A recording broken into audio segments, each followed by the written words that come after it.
la question qu'on s'est mutuellement posée, c'est qu'est-ce que tu as le plus envie de filmer? La réponse d'Igarashi, c'était un enfant. Il voulait filmer un enfant. Et moi, ma réponse a tout de suite été la neige. Du coup, on est parti de cette base-là, très simple, la neige, un enfant. Et voilà, c'est comme ça que le projet a commencé à se mettre en place. Le lieu, c'était assez simple parce qu'on s'est demandé quelle était la région où il neigeait le plus au Japon. Donc c'était Aomori, donc du coup on y est allé et Igarashi connaît peu cet endroit et moi non plus, donc du coup ça nous mettait un peu sur un pied d'égalité. On y allait en repérage l'été et c'est en faisant les repérages qu'on a croisé le petit Takara une après-midi dans la rue. Il sortait d'un concert. Tout de suite on l'a remarqué, il courait partout, il avait quelque chose de magnétique. Et on est allé lui parler à sa mère, et ça s'est engagé comme ça. Mais en fait, à la base, dans l'histoire qu'on avait écrite, c'était l'histoire donc, du film, mais on pensait faire jouer des acteurs pour la famille de Takara, par exemple. On ne pensait pas à faire jouer sa vraie famille. Petit à petit, ça s'est imposé de faire jouer sa grande sœur, sa maman, son père. On a pris du temps, mais on a réussi à ce que tout le monde participe vraiment au film. Dès qu'on l'a rencontré Takara et décidé de travailler avec lui, tous les éléments qu'on observait dans sa vie, que ce soit son costume qu'il a dans le film, c'est ce qu'il porte tous les jours en fait.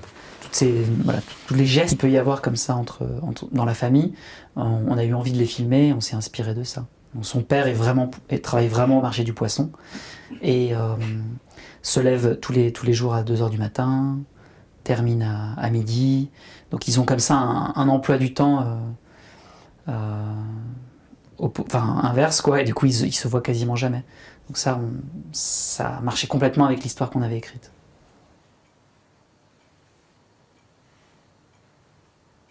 多分僕の映画は多分今までその身体体についての多分映画がすごい多いっていうか、いつも多分そのことを考えていて、だから子どものその身体っていうものに興味があったっていうのがまず一つの理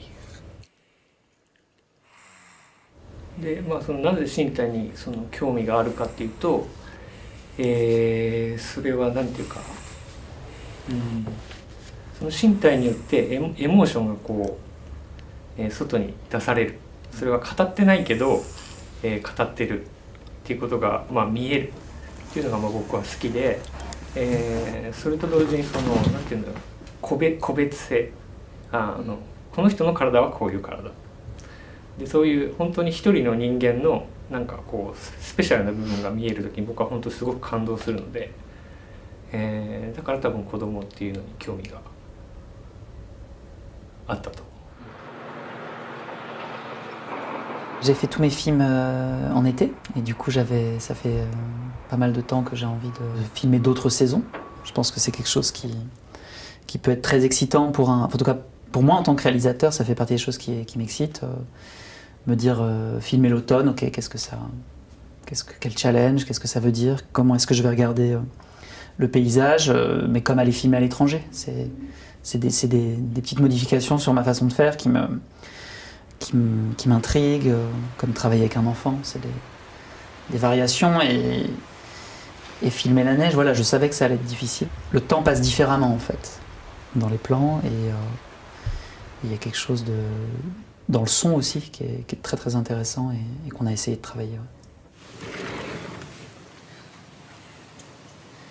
Ouais. Autant dans les films d'Igarashi que dans mes films, on n'est pas des grands bavards, on va dire, cinématographiquement. Donc on pensait qu'il y aurait un peu de dialogue, mais peu. Et en tout cas, on voulait vraiment dès le départ se concentrer sur comme disait Igarashi, sur les gestes de l'enfance en fait. Mais quand on a tourné la première nuit, parce qu'on tournait de façon chronologique, en tout cas on essayait, quand on a tourné la première nuit d'Insomnie de Takara, et quand on a dérushé ensemble, quand on a regardé les images qu'on avait faites, c'est là où on commence à comprendre où va le film en fait. On a été très surpris par la gestuelle de Takara et ce qu'on obtenait.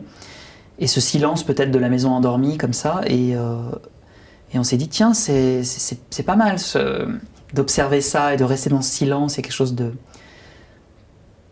presque d'irréel en fait. Presque d'irréel. Et on s'est dit continuons comme ça, on va voir. Donc à essayer de filmer des situations qui se passent de dialogue ou des choses autour du sommeil et des gestes. Et petit à petit sur le tournage, ça s'est vraiment imposé à nous et on s'est dit qu'on avait plus travaillé les sons et l'environnement et ses gestes que de travailler la communication par les dialogues en fait.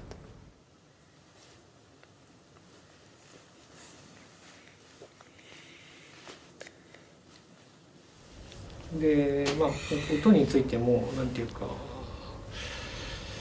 なんだろう雪が降ってる音って本当はしないんですけどこの映画の中ではすごい雪が降ってる音が聞こえるでいろんな細部の音が結構でかく聞こえて、それは僕はなんていうか子供が聞いてる音で例えばこうやって雪にバタンってなった時にこう雪の中でこう雪が降ってる音って聞こえるんですよね。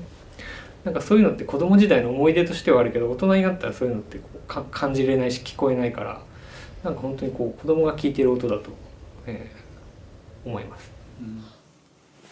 Je pense que c'est ce qui est retranscrit dans le film, c'est assez complexe. Il y a de l'abandon, il y a de la mélancolie, il y a de la solitude, mais il y a aussi du jeu, de la pensée, de la joie, il y a tout un tas de sentiments et qui s'entremêlent en fait. Donc ça je pense, voilà, c'est là où on voulait vraiment faire un portrait qui soit complexe et qui soit pas que dans la solitude ou que dans le jeu.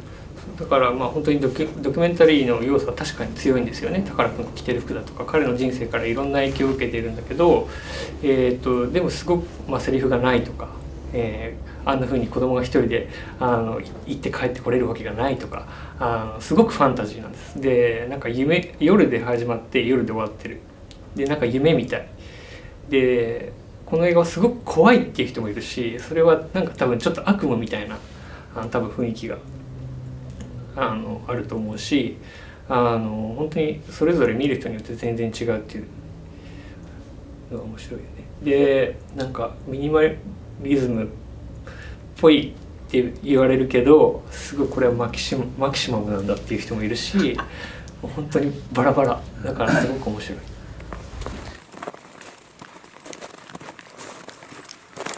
C'est pas un film pour enfants pour nous, mais on s'est toujours dit qu'on serait ravis que des enfants le voient, donc c'est un film pour tout le monde en fait. On s'est pas du tout limité à ce niveau-là. Nous, par contre, ce qu'on a cherché à faire, c'est, comme disait Igarashi, c'est dans la mesure du possible être au plus près de ce qui nous semble être l'enfance et du coup de l'enfance de Takara actuelle.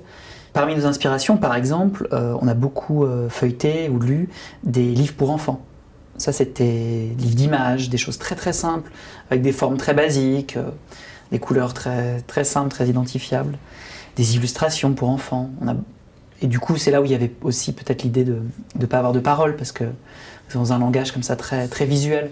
Le sous-titre, c'est La nuit où j'ai nagé, donc c'est Takara, La nuit où j'ai nagé, et qui est un titre poétique en fait, c'est-à-dire qui ne colle pas directement au film, et donc qui est assez ouvert d'interprétation. Nous, on a choisi ce titre-là parce qu'il y avait une des illustrations dont je vous parlais, illustration très enfantine, comme ça, d'un illustrateur qui s'appelle Rokuro Taniguchi, qui représentait un petit enfant la nuit dans son lit, et son lit flottait dans sa chambre, et il y avait une vague sous son lit, des petits poissons autour, et ça s'appelait La nuit où j'ai trop nagé.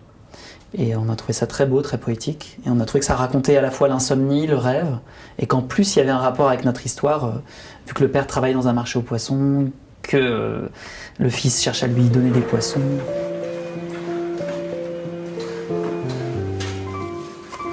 Voilà. Le ballon rouge, je pense que c'était une de nos inspirations. Je crois que ça a été important pour nous de revoir ce film. Ouais. Et du coup, ce qui peut être magnifique dans plein de films, et qu'on connaît, et ce qu'on ne voulait pas faire nous, ce qu'on a décidé de ne pas faire, c'est de traiter la question de la dureté, de la violence du monde des adultes, voire de la société envers l'enfance. Parce que c'est un thème qui est passionnant et qui revient dans beaucoup, beaucoup de chefs-d'œuvre de films d'enfance. Nous, ce qu'on veut, c'est... le drame, il est hors champ, le drame de la fugue, il est hors champ. Nous, ce qu'on veut, c'est filmer ses gestes et faire son portrait, en fait. Et pas avoir de jugement sur voilà, la confrontation avec le monde des adultes. Au cinéma, l'image vient vraiment à nous. Il y a vraiment quelque chose qui voir Takara sur sur un grand écran, ça n'a rien à voir. Et nous, on travaille le son aussi pour la salle de cinéma. Donc on travaille tous ces détails, toutes ces petites choses. C'est des films qui ont plus de mal sur une télé parce qu'on les a vraiment travaillés dans le détail pour que les gens ressentent tous ces petits détails. Donc la salle est assez essentielle. Ouais.